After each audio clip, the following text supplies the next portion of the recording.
D'abord, tout devint passion chez moi, en attendant les passions mêmes. Mon père me menait à la chasse.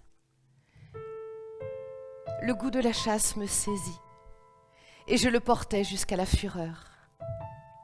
Je vois encore le champ où j'ai tué mon premier lièvre. Il m'est souvent arrivé en automne de demeurer 4 ou 5 heures dans l'eau jusqu'à la ceinture pour attendre au bord d'un étang des canards sauvages. Même aujourd'hui, je ne suis pas de sang-froid lorsqu'un chien tombe en arrêt. Toutefois, dans ma première ardeur pour la chasse, il entrait un fond d'indépendance. Franchir les fossés, arpenter les champs, les marais, les bruyères, me trouver avec un fusil dans un lieu désert, ayant puissance et solitude. C'était ma façon d'être naturelle. Dans mes courses, je pointais si loin que, ne pouvant plus marcher, les gardes étaient obligés de me rapporter sur des branches entrelacées. Cependant, le plaisir de la chasse ne me suffisait plus. J'étais agitée d'un désir de bonheur que je ne pouvais ni régler ni comprendre. Mon esprit et mon cœur s'achevaient de former comme 2 temples vides, sans autel et sans sacrifice.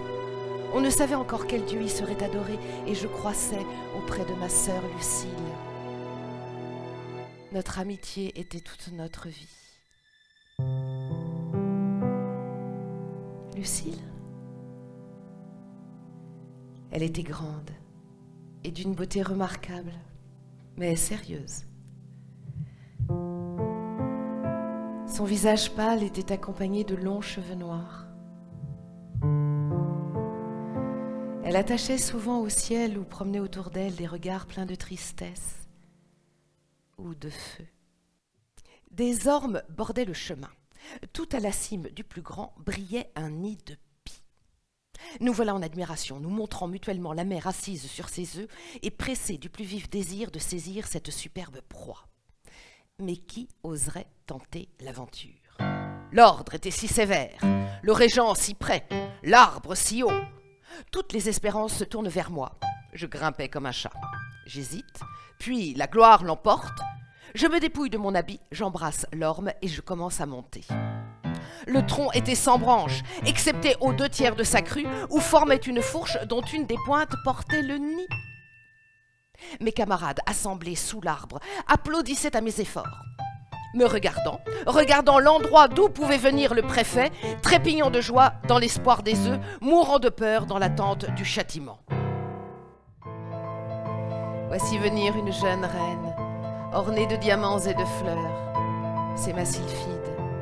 Elle me cherche à minuit, au travers des jardins d'orangers, dans les galeries d'un palais baigné des flots de la mer, au rivage embaumé de Naples ou de Messine, sous un ciel d'amour que l'astre d'Endymion pénètre de sa lumière. Elle s'avance, statue animée de Praxitèle, au milieu des statues immobiles, des pâles tableaux et des fresques silencieusement blanchis par les rayons de la lune.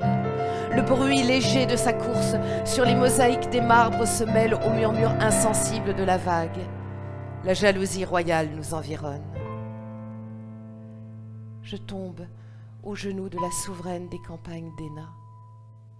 Les ondes de soie de son diadème dénoué viennent caresser mon front lorsqu'elle penche sur mon visage sa tête de 16 années et que ses mains s'appuient sur mon sein, palpitant de respect et de volupté.